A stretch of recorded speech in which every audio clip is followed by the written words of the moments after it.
Барлықтарыңызға сәлем достар. Сіздерді оңай монтаж марафонында көргеніме өте қуаныштымын. Есімім Айдос Оңласбекұлы. Видеомонтаж саласында жүргеніме жалпы 2 жыл болды. Сол білген түйгенімен сіздермен бөлісуді жөн көрдім. Бүгін бізде бірінші сабақ. Жалпы бұл марафон 3 сабаққа созылады. Осы 3 сабақта сіздермен Adobe Premiere Pro бағдарламасының базалық білімін алатын боламыз. Жалпы Adobe Premiere Pro бағдарламасы неге арналған? Adobe Premiere Pro бағдарламасы кәсіби кино, бейнебаян, сол сияқты кез келген видеоларды монтаждап, құрап, кесіп, жасауға арналған бағдарлама.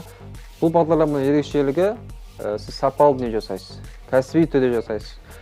Телефоннан жасағаннан көрі Adobe Premiere Pro бағдарламасымен жасаған өте ыңғайлы және сапасын жоғалтпайсыз. Дәл осы марафоннан кейін сіз Instagramға, YouTube, сол сияқты кез келген платформаға өзіңіз видеоны кесіп, құрап алатын боласыз. Ендеше кеттік бастайық. Ең бастысы Adobe Premiere Pro бағдарламасын ашамыз. Міне бізде Adobe Premiere Pro бағдарламасы қарсы алып отыр. Байқасаңыздар, мына жерде түрлі проекттер. Осыған дейінгі жасалған проекттеріміз осы жерде тұратын болады. Ал бізге жаңа проект керек. Сондықтан новый проект басамыз. Мына жерде екінші терезе өте маңызды терезелердің бірі. Бұл жерде мына жерде атымызды қоямыз. Мысалы ретінде біз оңай монтаж деп қояйық.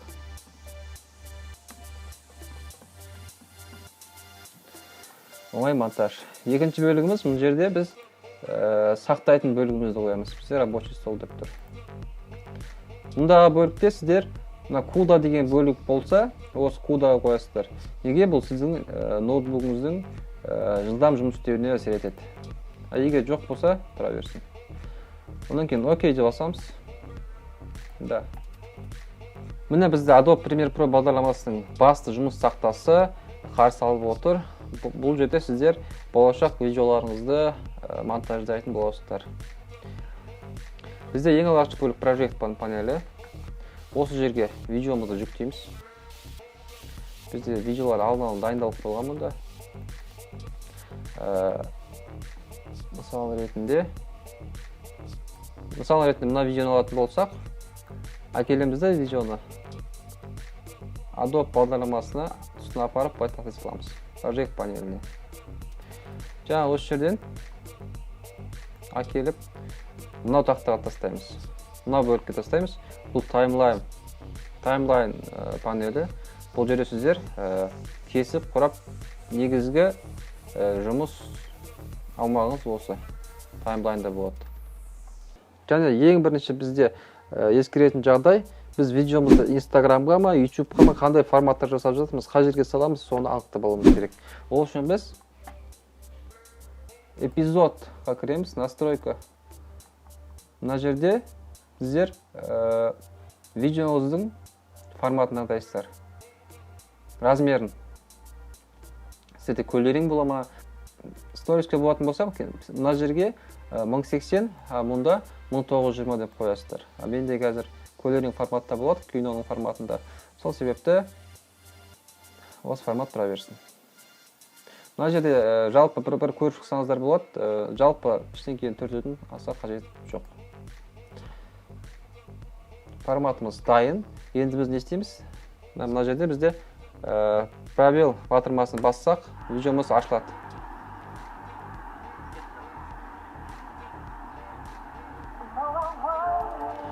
Мына жерде бізде қазір видеоның өзінің музыкасы қажет емес, сондықтан біз бұны кесіп тастаймыз. Видеоны, аудиосын алып тастаймыз, видеодан ажыратып. Байқасаңыздар, мынау таймлайн екіге бөлінген. Астыңғы бөлігі бұл аудиоға, үстіңгі бөлігі видеоға арналған. Біз қазір ажырату үшін аппарамызда мышканың оң жағын басамыз. Сол кезде бізде осындай терезе шығады, отменить связь дегенді басамыз. Сонда бізде музыка мен видео екеуі екі бөлек бөлініп қалады. Музыкасын өшіре саламыз. Бізде видеоны тек өзі қалды. Енді бізде орнында музыка қою үшін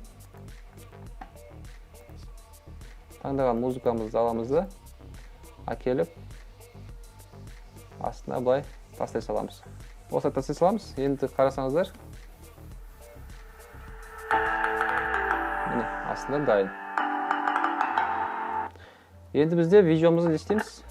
Видеомызда тек керек жерлерін кесеміз. Мысалы, осы жерден бастап бізде керек болса, мына жерде бізде алмастың кнопкасы бар. Осыны әкелеміз де, былай ұстап әкеліп, мына жерге қоя саламыз. Сол кезде бізде осы жерден кесілді, және қай жерге дейін керек.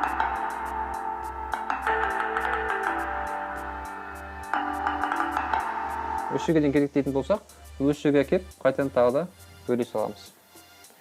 Қайтып өшіру үшін батырманы басамыз. Осында бізді қайтадан өшіреді.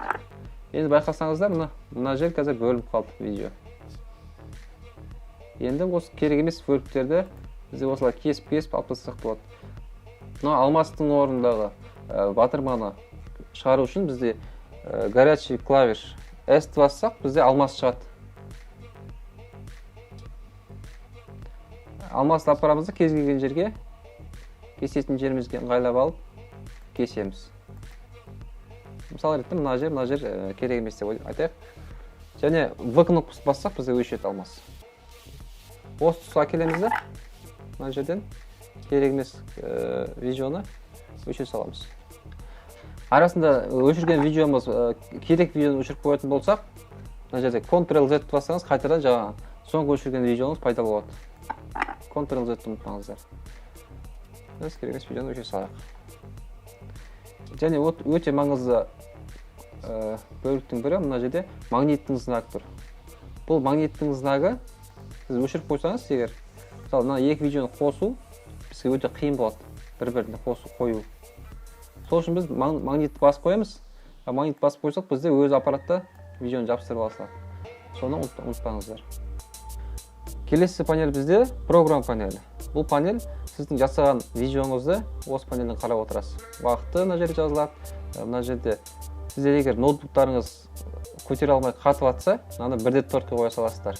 Бұл сізде монтаж жасаған кезде сапасы төмен болып тұруы мүмкін, ал сақтаған кезде сапасы құртылмайды. Келесі бізде өте маңызды бөліктердің бірі бұл source monitor бөлігі. Бұл жерде сіздер видеоны апарып қоя саласыздар да, осылай керек бөлігін ғана кесіп аласыздар. Мысалы ретінде сіздерге мына бір бөлігі керек дейтін болсаңыздар, отырған in деген батырманы басасыздар, болмаса i. Осы келесі қай жерге дейін. Мысалы осы жерге дейін керек болса, мына бөлікті басасыздар.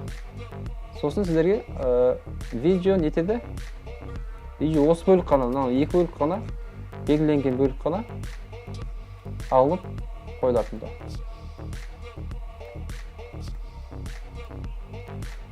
Және бір несі, бұл жерде тиімділігі, сіз тек видеосын немесе аудиосын алсаңыз болады. Мұнан әкеп батасаңыз тек видео түседі, ал мұнан әкеп қойсаңыз тек аудио түседі.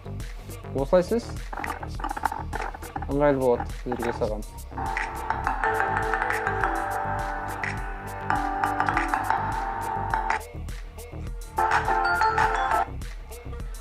Тап осылай видеоларды, тағы да видеоларға кеп мұнда қойып,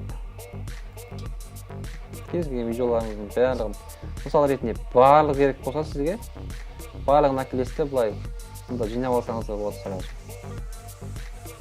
Бәрін әкелесті осының арасынан таңдап, мұнда әкеп, мұнда source monitor панелін әкеліп, осы жерден керек жеріңізді кесіп, мысалы осы жер керек дейтін болса, енді басамызда келесі жер мына жерге дейін керек.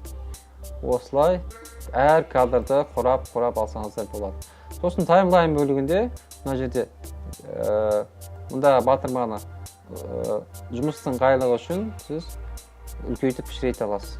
Әр кадрды үлкейтіп кішірейте аласыз. Және мұнда сондай тоже бар. Аудио ыңғайлығы үшін қарап күшейтсеңіз болады. Мұнда байқасаңыздар, мына түске апарсаңыздар, аудиода сызық пайда болды, қара стрелкада. Осыны көтеріп жүретін болсаңыз, сіздерде видеоның громкость, яғни дауыстың жоғары төмен қоясыздар.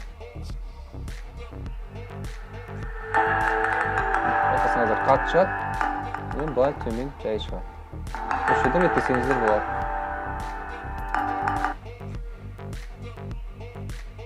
осылай сіздер видеоларыңызды құрап алсаңыздар болады. Біз қазір кішкене реттеп жіберейік.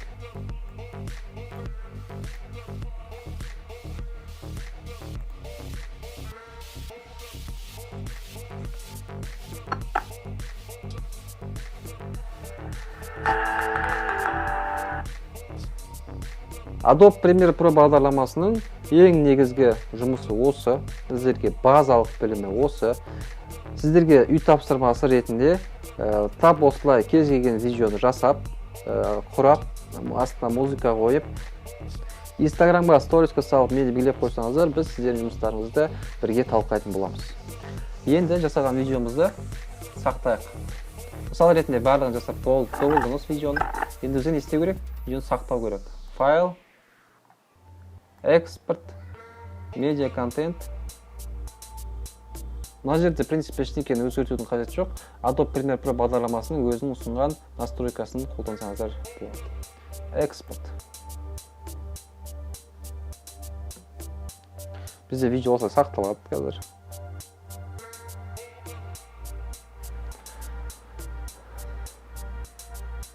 Міне достар, бізде Adobe Premiere Pro бағдарламасы видеомызды сақтап берді. Енді ашып көрсек болады.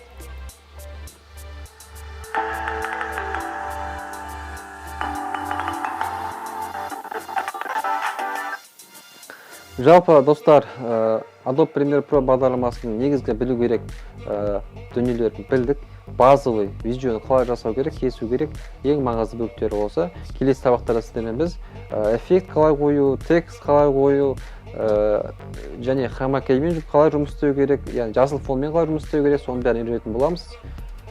Хош, рахмет, сау болыңыздар. Келесі сабақта кездескенше.